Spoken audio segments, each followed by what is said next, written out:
All right, everyone. I'm super pumped to introduce our guest today, Reed Moore. I'm going to let him explain where he's from.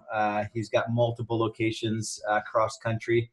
And Reed, let me ask you a question to get us started here today. Are you prepared to share the good, the bad, and the ugly about your real estate business growth journey? Yes, I am. Yes. All Yes, right. I am. I love to start with that because there's so much, hype in our industry, and if we would just be a little bit more real with each other, about what to look out for, the mistakes you've made, and all that good stuff, I think it'd be an easier ride for all of us. Yeah, I'm not a big fan of stage talk. It doesn't help anybody. Yeah, for sure. Why don't you take a minute just to kind of explain a little bit about you personally, and then kind of the setup, multiple locations, where you're located, kind of give the 2 to 3 minute overview here. Yeah, absolutely. So started my journey actually I grew up in Montana, started my real estate journey in Alaska after spending a little over 5 years in the military doing technology, cryptography, some things like that. Realized that I like working with people more than I like working with things. And so I decided to jump into the property management business, which promptly ate my soul. And then during that time, I helped a few people buy and sell houses. And I realized this is something I really enjoy.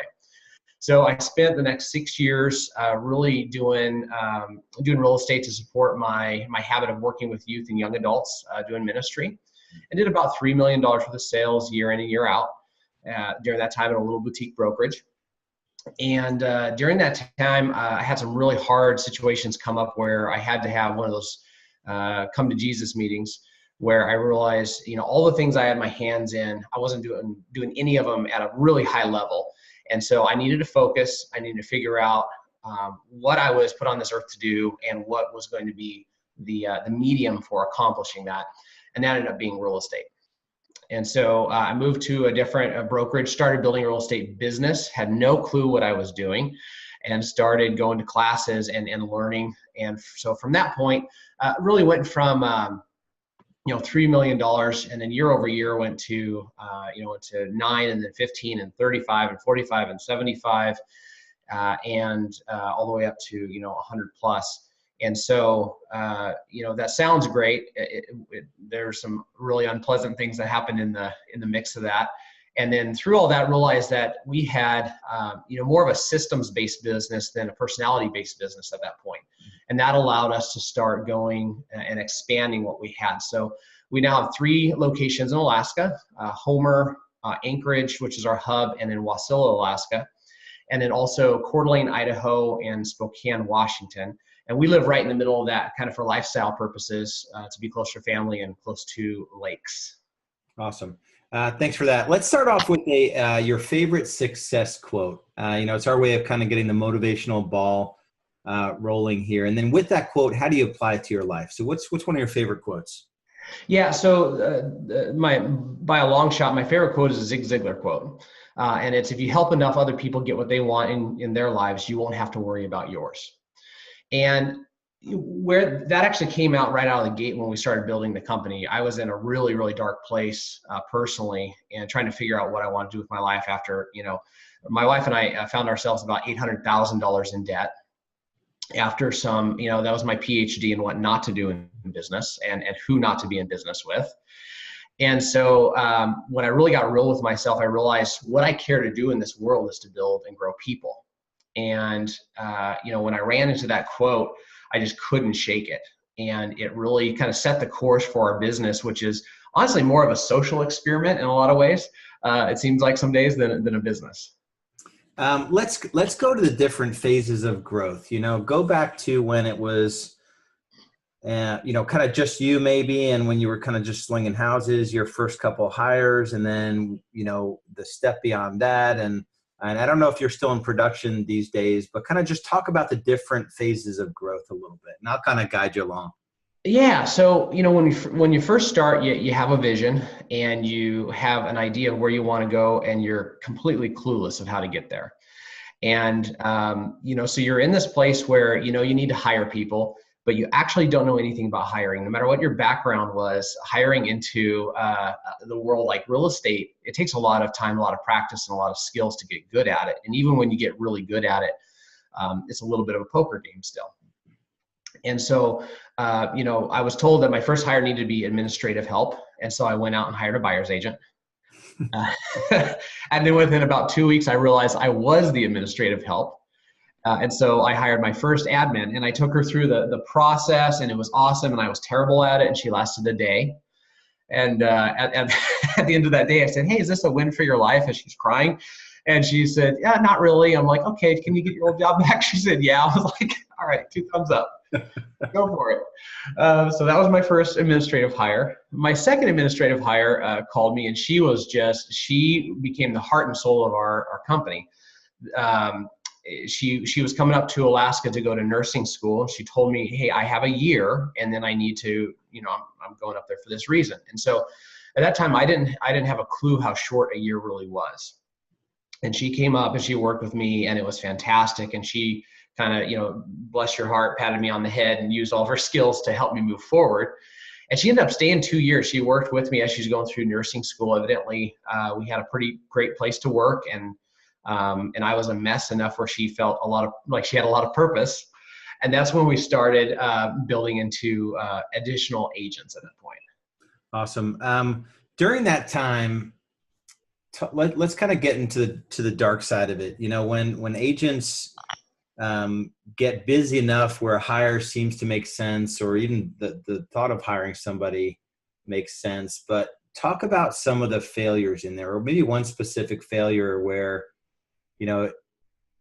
I know there's multiple. I mean, and you own multiple businesses, so I know that there's multiple failures all the time. Yeah. But talk about one sort of defining moment back then where it was a real failure, and what the lesson was around it. Yeah. So I had brought, I had a couple people on the buyer side of the business, and we're doing really well. And there was one of them that behaviorally was the right person to lead. And she could run circles around anybody blindfolded. The challenge it wasn't because of her habits. It was just because of her raw talent. And so as she went along, she would sell more and more houses, but I didn't clue into the fact that she actually did it at the cost of everybody else in the organization. She was toxic. And so I did what all great leaders do, promoted her. Because that's how you deal with toxic people, is give them more power. And pretty soon I just started to watch all these people I care about just slowly die and wilt. And I had a couple of young people on my team at the time that kind of, because of the culture we had created, which is, there's a low power barrier in our team. Somebody can come up to me and say, "Hey, like, what you're doing is really stupid." They clued me in. And we went and had some hard conversations and ended up helping her exit. But it actually almost cost me the entire team. We were probably 2 weeks away from everybody in the team saying, "Hey, we love you and you're an idiot," and just walking out. And that was tough, because you have so much momentum and you're going. Early on in the organization, one of the hardest things is you're so busy that you stop paying attention, especially when things are going a little bit right, and you're in a lot of danger. Yeah. Let's dive a little bit more into that, because I think my first hire was a complete, God just took her and put her in my life, and she stuck around for 7 years, and having that stability of a good admin hire there's nothing more important. My first buyer agent hire stayed with me the same amount of time.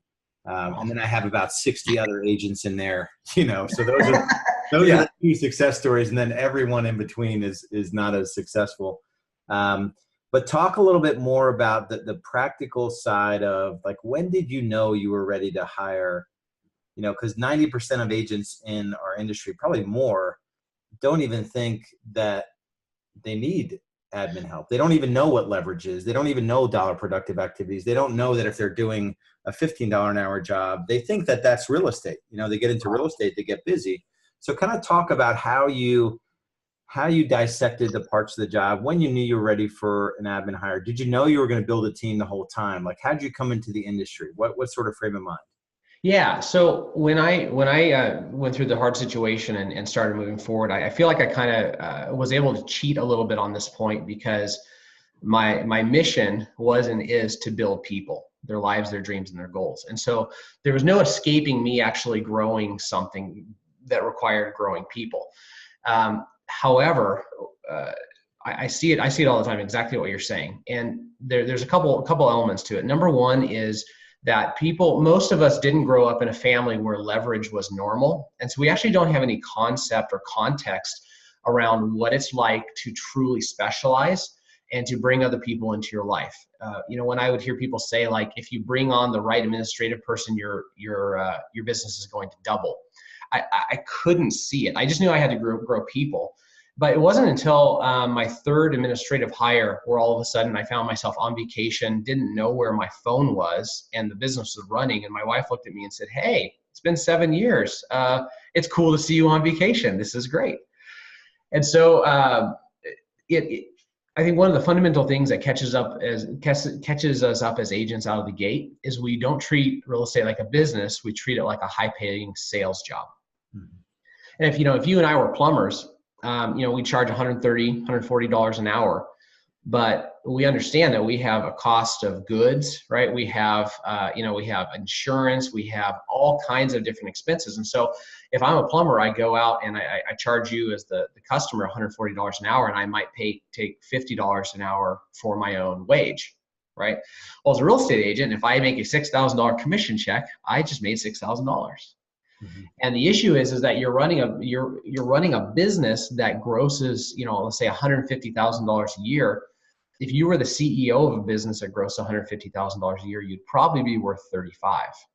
Mm-hmm. And that's the harsh reality that I had to face was I was not all that as a business person. As a salesperson, I did pretty great. As a business person, I ran a business that underperformed in a significant way. And I had to adjust my personal budget and everything else to be able to actually go out and have the money to hire people, knowing that we're going somewhere and I'm not there yet. Yeah, it's a really good point, especially the point about, you ever read the book Profit First by Mike Michalowicz? Mm-hmm. Yeah, it's sort of the same concept. You really, if you're going to scale a business, you need from the get-go, you need to start treating it like a business. Even if your gross is 200, you really need to be living off of like 60 grand or something. Right. And there's so much freedom in doing that too. Yeah. And if you have to have some kind of model that allows you to scale the business and put money back in the business, and not drive the big car and, and do stupid things with your money, because you'll never have anything worth having. So right. That's really, really good. Let's dig into the, actually, I want to, in that time where, the pieces are coming together, I want to talk, in most businesses, there's this moment where a light bulb comes off, or there's, momentum that builds in the business. Talk about that transition to it being really hard, to it really clicking. What was that like? I read a book by a guy named Seth Godin. That's everybody, when they go through the hiring process now, reads it before they get a second conversation with me. It's called The Dip. Mm-hmm. And in my mindset when I started building is I need to be able to find people who can do these jobs, right? Somebody who's a good administrative person, a good buyer's agent, a good whatever that is.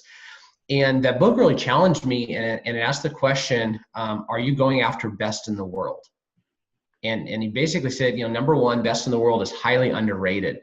And all of a sudden I started realizing that, my life could change dramatically if I asked myself the question, who is the best person in the world to run the operations of my organization? And all of a sudden, the pool of people that I was looking at completely changed. In fact, for me, it changed to only 2 people in the world. At the time, I didn't have anybody to, didn't have enough money to relocate somebody from Alaska. So there were 2 ladies that I considered best in the world, in Alaska in the real estate business that could do the job. The first one I called, and she was gracious, but said she was super happy where she was. The second one I called, and she said, I hate where I'm at right now, and let's talk. So I got my second choice. And a few years later, when we moved her on, because she loved the transaction side but didn't want to grow in the leadership side of the business, I got a call from my first choice. And she said, hey, things have changed, and are you still hiring?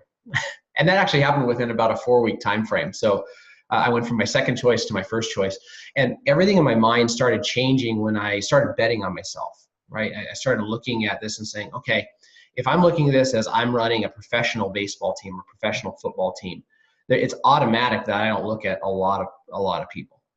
And that's really where it started clicking for me. Yeah. Awesome.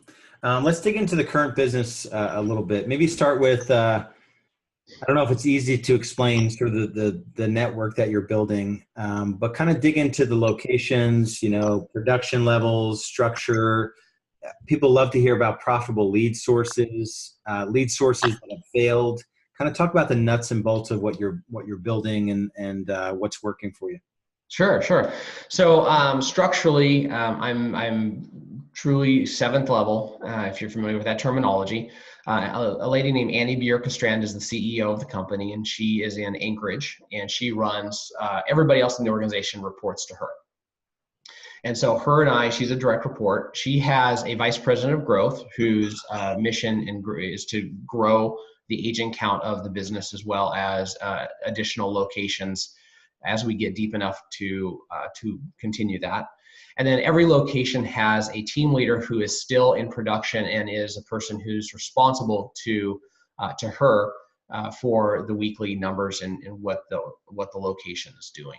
So at this point, it's the organization is really clean. And when I say that, that has not been our history. It has been the messiest set of me overreaching and doing things that are her job. Three executives all overlapping so much that we became really inefficient, not knowing who reports to whom and how that plays out. There's just been so much mess. And so we've gotten to the place in about the last year and a half where everything's very clean and we're moving quickly. So at the location level, we do about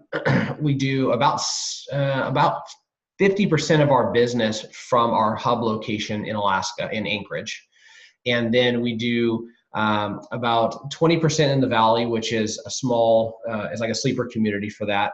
And then 30% of our business comes from Coeur d'Alene, or just shy of 30%. And then we have another small location that was a test pilot in a little town of about 8,000 people. So it's not growing gangbusters. We have an agent down there who does a great job, and that's kind of that. So as far as leads go, there's really nothing magical that we've done. We do every year for the last 3 or 4 years, when we look at all of our numbers, we have about a third of our business that comes from outbound prospecting, a third of our business that comes from database and sphere referrals, and a third of our business that comes through the internet. And so we use Boomtown as a platform to take all of the things that we do and to filter it into a place that's really clean and easy for agents to use. Yeah. Okay, cool. What's something that's working really well in the business right now? One of the things that's working really well in the business right now is honestly agent activity. So something that I think we overlooked for a long time was how much a rhythm and habits around agent activities and being able to give them clarity as to who to talk to and when played into the role. So we are continuing to up the amount of business that comes in direct from our agents as well as our databases. So that was a long time coming. And one of the things I would say that we died on the hill of for all of our existence is understanding that that when you have a whole group of people moving together, it's a result of building habits. And I see a lot of agents, a lot of team leaders do this poorly, and that is that, I'm the boss, flip the light switch, we're now turning in this whole new direction.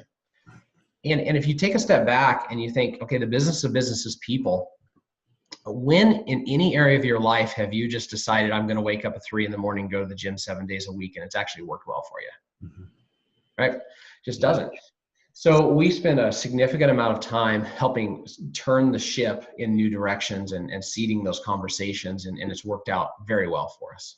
Give us an example. So a lot of teams struggle. Maybe it's that the team leader gets too busy and they forget the daily cadence and the activities, and then it sort of becomes, show up if you want and do these things if you want. Let's get real specific on how you need to show up as a team leader in terms of accountability and activities, and then what are you tracking with your team, and how are you dividing their day? Like what is it? Let's get into the nuts and bolts of it. Yeah. So probably the first element is things don't happen or take off the ground without a model. So and what I mean by model, I mean somebody, there's 5 different functions to leadership. One of them is modeling the way. And so if you're in your organization, if you are not doing those things that that other people can follow and you're modeling the way, you need to have somebody between you and those people that is.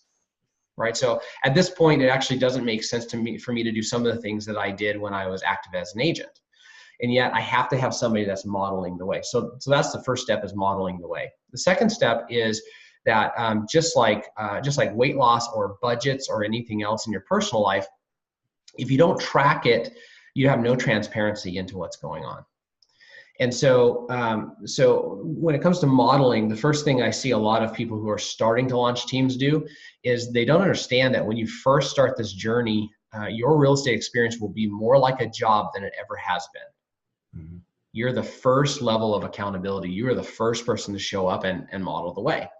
And by the way, that never changes. How specifically it looks changes, but at any point you stop modeling personal growth or any of those things, you can't expect it to remain in your business. Mm-hmm. We have a few different layers of accountability when it comes to reporting. So all of our agents report formally once a week, and we died on that hill for a long time. So our reporting is 100% consistent. The administrative staff makes sure that there's usually 1 or 2 stragglers each week that they have to go and wrangle. But even that's revolving, so that's good. And so we track how many conversations did they have. We don't track dials, especially with Mojo and other things like that. The number of dials can be huge. But how many conversations are they having? How many appointments did they set? How many appointments did they go on? How many contracts, buyer reps or listing agreements did they sign? And then how many properties did they put in contract that week? Everything else, the systems track. And so we think it's important to track those, because as our agents get better and better, you find that different agents struggle with different parts of the conversion process. And then you can go in and train to that. Awesome. Yeah. Tell me something that you're really excited about in the business right now. I'm really excited. Right now, I'm really excited because I have leaders that are leading leaders who are leading leaders. And that's really the first time that that's happened to that level in our organization. So it's also the biggest stress point, and that is that as you continue to have people that level up in their real estate sales and they get better and they show leadership capability, you have to continue to build a structure in a world that's big enough for them to get everything that they want. So it's exciting. It's also a lot of pressure to continue to do that. Yeah. What? Give me the relative sort of GCI level that the whole company would do this year. This year we should be we'll be somewhere right around 4 million in GCI. And where? Because I think someone who's kind of scaling or just kind of starting this idea of scaling, they can't possibly see the end game of hiring leaders that are leading leaders that are, so what's some encouragement to give an agent? So I'll give you my answer to the question I'm going to ask. I didn't know what the heck I was doing. I had never managed anyone before I started my real estate team. I didn't have the systems I have in place now. And so it was all failing really quick. And, and that's my encouragement for everyone, is that it's not like, you're going to fail hiring people.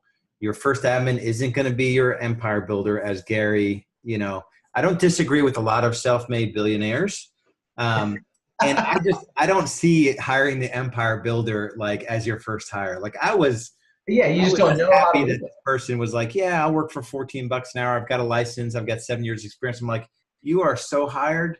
And then my first buyer agent, there was no interview process. We met for like 12 minutes at a coffee shop, and I'm like, you are hired, brother. Yeah. High five. I didn't have a process. So what's some encouragement for someone out there? Like, yeah, it's good. Good for you, RMG, son of a gun, you've got great. What's some like encouragement? A couple things you can tell someone who's really where you were back in the day. Yeah. So something that helps me a lot is, people always say, start with the end in mind. And that sounds awesome. It's somewhat hard to do, right? It's actually really hard to do. And I think that what I've learned over the years is that when people see somebody who they consider a visionary, right? Or somebody that's way, way far down the road. They have this idea that that person sees in detail 10 years down the road. And it's just not true. What it's more like, the analogy I give is it's like looking at a painting. You know, what's in the foreground has incredible detail, right? So I live in the Northwest, so there's a lot of scenery or wildlife paintings, and so you can see a bull elk up front. You can see the detail of its eye, right? It's so clear. And then as you go deeper and deeper into the painting, you just have these little dashes, and somehow you know it's a tree or a rock or a mountain, but there's no detail. And what I tell people is when you look way, way out into the future, you have to be okay with the fact that you have no clue what the actual texture of the land looks like. You just think about it long enough to where you see a little dash, and then you know that you have to head there. And as you are on the road, things that are right in front of you that need to be dealt with and worked through will have more detail. You're going to see other travelers that are coming back, and you're going to say, hey, what's over that next hill? And you have to trust and rely on the fact that they've actually seen something, but that's all you get. You don't get more. And so if that causes you to freeze up and not move, just know that you're not alone, and that visionary people don't see in super detail. They just happen to be looking really far. Yeah, I love it. I studied a lot with Tony Robbins back in, I guess it was like 2009, 10, and 11. And one of his quotes, and I want to get your take on it, he says, 80% of success is psychology or mindset, and 20% is mechanics. And the best analogy of this is weight loss, right? There's no shortage of strategy or mechanics out there for weight loss, yet there's a lot of people that aren't fit and have extra pounds to lose. So when it comes to business, what does that mean to you? 80% psychology or mindset? First of all, I think it's, if not understated, it's absolutely true. And when it comes to what we do, like you said, it's not rocket science. And the funny thing is even rocket science isn't rocket science. Everything breaks down to very, very simple parts at some level. The issue is that if you're unclear up here, nothing can actually become reality until it's reality here, right? If I raise my hand, the first motion was my head had to tell me, go ahead and do that. And so if I look at some big goal and I get sick to my stomach and I can't wrap my head around it, then, or at least get my head to get out of the way, I can't go there. I remember my first year of building a team, my goal was $10 million in real estate sales. And it was $8 million. And that was up from kind of a perpetual $3 million. And I was pushing so hard, and I had stretched my mind so far to get to even believe that was possible. From my perspective at that time, I was, I was building, Porsche. Like I was building the biggest thing ever seen in the history of man at 8 million. And this gal walks by me. She's a good friend of mine. She's kind of floating through the hallway at the office, and I'm sitting in a little cubicle. And I said, hey, what's going on? Things seem just great. And she's like, yeah, my goal is to sell $1 million a month in real estate. And so far I'm ahead of goal. And I was like, awesome. And I got sick. Like I got up, I went to the bathroom and looked in the mirror, because I hadn't realized how small my thinking still was. And so, when you start realizing that, number one, if you can get your head there, number two, you can find the right people, and it doesn't all rest on your capabilities. You can go anywhere, you can do anything. Yeah. And to your point, having that vision, even remember back in 2009, I wrote my plan for 2012, 14, and 20. I think it was probably like a 3, 5, 10 sort of plan. And just having, and it's only 5 bullet points on each year, the amount of time I'm going to spend in the business, the hours that I was going to spend, the amount of vacation, the amount of community service, my wife working or not working, my net worth. And so it was really number of units, so it's just about 5 bullet points. And without that, I don't think I would have, sort of got the mechanics or the strategy together to do it. Like it really is just kind of setting this thing in the future. It's not like it's unproven at this point, so really, really cool. Can I speak to that point? One of the things I experience in the middle is how powerful grit is. Because when you're in the middle of the journey and the end is not close, and the beginning isn't possible anymore, You get stuck, you get in the middle, and all you really have is grit. And when you're trying to figure out how to make payroll, and things are just hard, and you see the vision, but nothing that you experience is anything other than just pain. That's really challenging. We experienced that 3 years in. So the first 3 years, I went from 3 million to 30 million in production in 3 years. Right? Oh my gosh! Right? So I'm traveling and talking about it, and so from stage at family reunion, I told Gary, said, "What's your goal?" I'm like, "Well, double it again, 30 million to 60 million." So as it turns out, going from 15 to 30 is a very different animal than 30 to 60. And so I budgeted for 60 million, nothing but confidence, the world was my oyster. And the next year, the next year we did 35 million. And so we built the infrastructure and spent for 60, and we did 35, and it was rude, right? When you tell somebody you do 35 million in production, 6-7 years ago, they're like, wow. And you're thinking, man, I'm paying my mortgage. That's nice. Yeah. So that's awesome. Yeah. And that journey through a million GCI is not an easy one. For me, I didn't have anyone to guide me through it. And it was, I think I paid myself, I made more than 6 figures that year, but not a whole lot.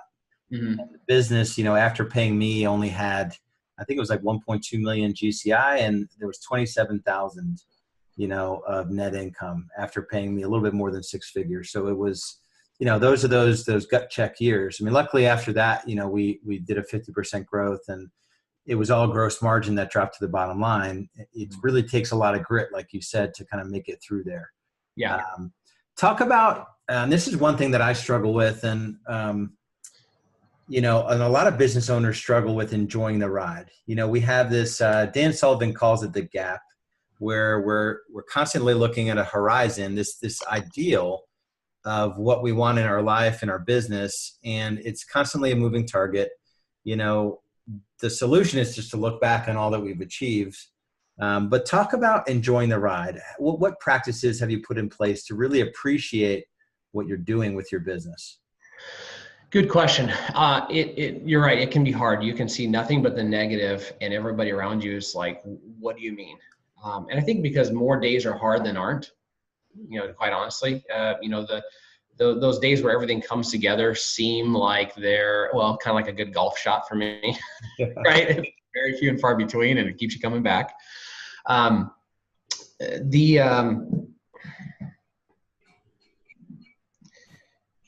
Sorry, I lost my train of thought.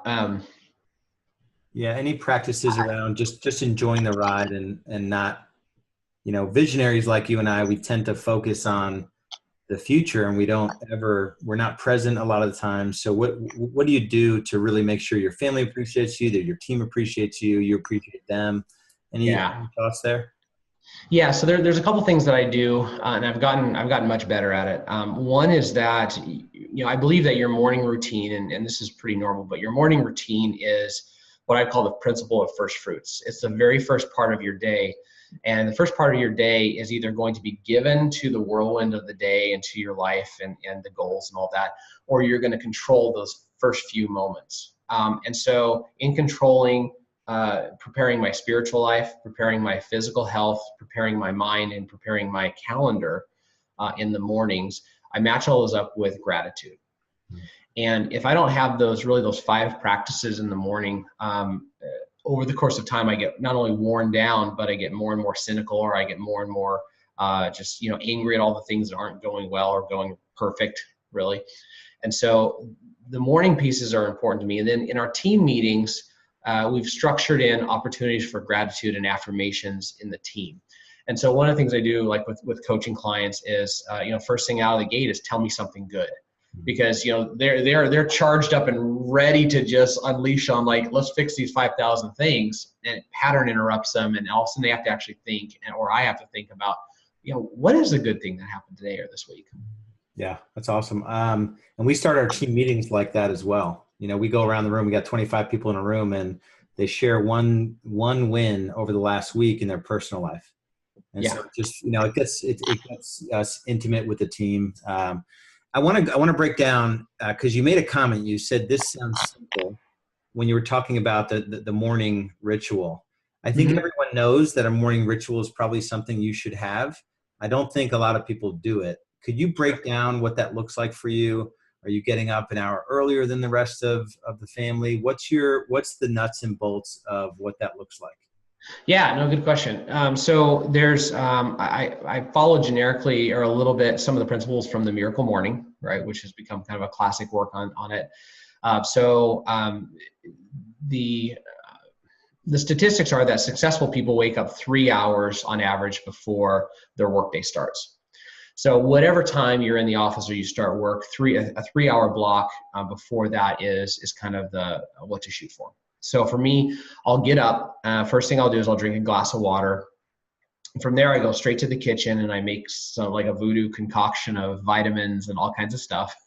And then I go. For me, my morning time is also it's not necessarily private time. So I'll go and I'll sit right in the middle of my living room and start stretching while I do devotions, listen to worship music, and do all that. And during that time, sometimes the dog will come and flop on my lap, and the kids will come and they're rubbing their eyes and they're sleeping. They'll kind of snuggle.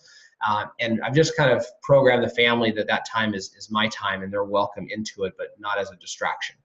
And so I'll do that. I'll stretch. And then after I'm done with all of that, I'll review my 411, which is, where I'm headed in all the areas of my life.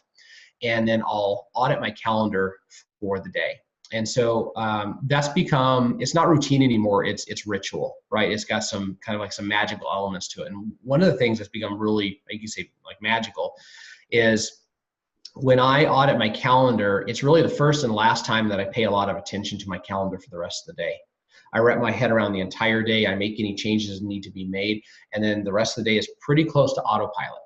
And when that happens, I just realize there's so much energy that I don't expend trying to figure out what's next. And that's become a real powerful thing for me. Yeah, that's awesome. I mean, that right there. Anyone at any level in real estate or any other industry or job, if you took that one thing on and you did that, are you doing it 5 or 7 days a week? 5 days a week. Okay. Yeah. So if you took this on, this structure, and Miracle Morning is a good start, and then you'll kind of make it your own and adopt or adapt it. That is gold right there. And some things, we want to make business like way more difficult than it is. It's just intention every day to master the thing you're doing, build a system around it, and then step to the next thing.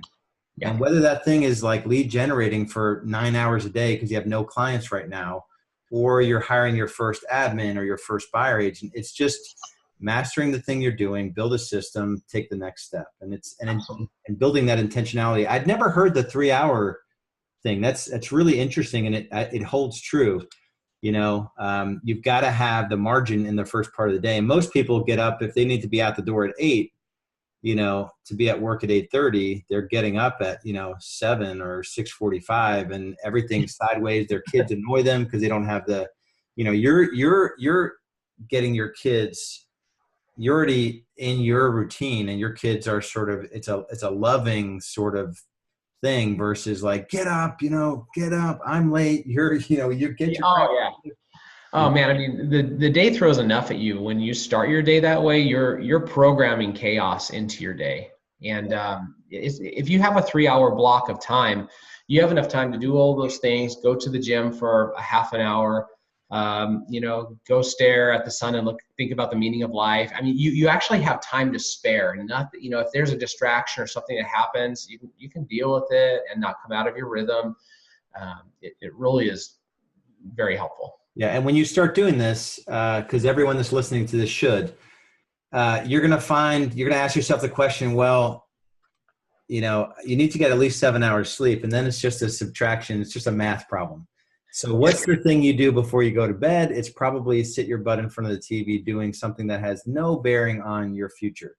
And so that's all these good practices are going to kind of, push out the stuff that's not adding value. It's not getting you closer to having the big impact that you want in the world. So yeah, you're right. I mean, if you intend on winning the battle for your mornings, that battle is winning the battle for your evenings. That's what it is. Awesome. All right. I'm going to ask you a series of just rapid fire questions, and then you're going to come back with life-changing answers. Okay. Okay. No pressure. Here we go. All right, Reed, what keeps you up at night when it comes to your business? The success of my people. When they starve, I'm not doing well. Awesome. What were you most afraid of when building a real estate team? That I wasn't enough to do it. Give me a few more sentences on that. That's really good. You see the guy who was born to be the high school quarterback, who was born to be successful, and then you look in the mirror and you think, man, I'm not that guy. I wasn't born with the pedigree. And getting over the comparing yourself against other people. Awesome. What's the best advice you've ever received about business? The best advice I've ever received about business. The first thing that comes to mind, which is not the deepest thing, is I heard from a guy who sold like $3 billion in commercial real estate. And he said, when you find somebody who needs something and somebody who has something, and that transaction needs to take place in any area of life, if you position yourself in the middle and do what nobody else is willing to do, you'll make all the money you want. Awesome. I love that. I think you shared it. I'm going to make you share another one of your personal daily or weekly habits that you believe contributes to your success. Personal habit that contributes to my success would be getting negative space. So for me, I do triathlon stuff, so I have long bike rides. And so if I have 3 hours in my head or 3 hours listening to an audiobook and I'm doing something physically, that physical distraction takes enough of the psychosis away, like enough of the stuff away that I'm able to zone in and when I'm able to just get alone with myself on a long ride or a long run, hard to do without that. Yeah, I'm not a triathlete, and I ran one marathon, and I'll never run another. And I hated running, but the thing I loved about it, it was an hour where it was just me and myself and nothing else to do. Yeah. That's really, really cool. I like that. Do you have an app or some kind of internet resource like Evernote or something that you're in love with that you want to share with us? Yeah, there's one actually for my morning routines called Abide, Abide. Abide. And Abide is it's I guess you could call it a devotion and meditation app. And so it's Christian based. And so when you go in there, it walks you through kind of like a guided prayer and scripture and meditation, and it gives you an opportunity to journal at the end. And you can do it for 2 minutes. One of the things I like about it is you do have days that get crunched, right? You can do it for 2 minutes, 5 minutes, 10 minutes, 15 minutes. And then there's all of these other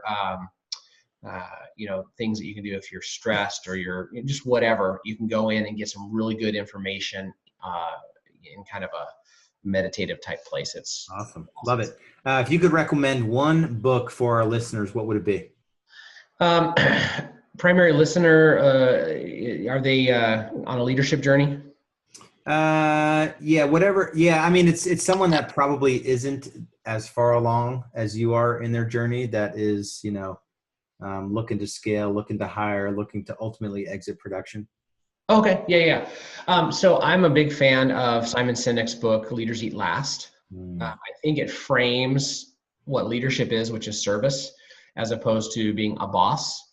Our world is more and more hostile towards the mindset of being a boss. And I think it's that book's real helpful. Awesome. Is there anything that you should have shared with us that you didn't?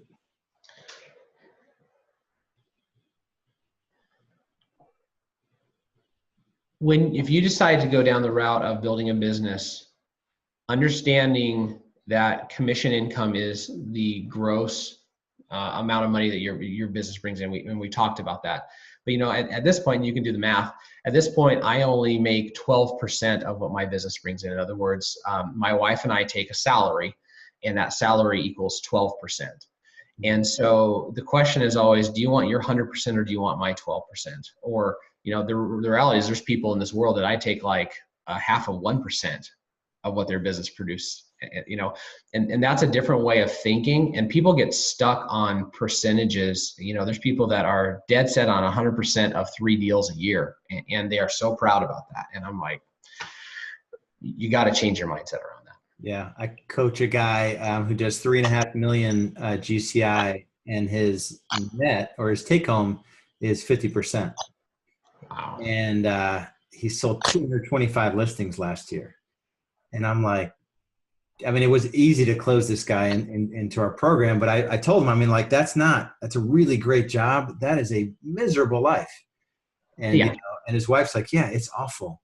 It's just Yeah. not good. Yeah, that's the thing is like your business, if your business runs at, 40%, 30 or 25% profit margin, but let's say my business runs at 25% profit margin, I take 12% of that home and the rest goes back into the business. Yeah, hey, let's compare dollar per hour, like, wage. I mean, Yeah. there's a big, big gap there. Awesome. One of the last questions here, if you had to do it all over again, what would you do differently? If I do it all over again, what I do differently is I would have built, I actually would have built, if I knew what I knew now, I would have worked on hiring those empire builders right out of the gate. Because you do have to reverse engineer whenever you have seasoned people that are amazing, an amazing part of your culture, but you have to succeed around them instead of through them. There's a lot of energy that goes into doing that well without hurting people. And so if I had to do it all over with the knowledge I have now, I would have gone after probably my first 5 hires being empire builders. And if you haven't done it, like, I don't know that that's actually an option. So Yeah. totally not helping. As we wrap up here, a lot of people in our industry, as you know, are struggling right now. What words of encouragement would you have for them? I think that the one thing that you and I both need to deal with the real estate world that is and is coming is the understanding that our competitive advantage is the ability to learn and to implement. And those things don't take they don't take a huge intellect. They don't take a lot of things. They take the willingness to get up tomorrow and grow and be curious and poke at new things and new tools. So I think that that's important, and kind of segueing into that or connecting up with that is a very clear understanding that when people say technology, they don't, like, hey, technology's coming, technology's here, you have to be tech savvy. The technology that we use doesn't require any of us to be coders or, go back to college to learn to be a software engineer. What it actually means is you and I have to be people who are willing to adopt new tools to help us move further, faster. And those tools require nothing other than the ability to get over the fear of something new and figure that piece out. And so I have a lot of hope and confidence in where we're going as an industry if agents are willing to adopt new tools. Yeah. Awesome. Reed, man, I appreciate your time. I know you're a busy dude, and just the open sharing and really valuable. It's going to change a lot of lives, and I just appreciate you. I know Business Freedom Podcast appreciates you. Real Estate B School appreciates you. And so I just appreciate your time, brother. No, my pleasure. Yeah, awesome. So just go out there and build a life by design. Just focus one day at a time, one step at a time. To Reed's point, one morning at a time, and just live life with intention, and you will build an amazing business. We'll talk to you guys soon. Awesome. Take care, guys.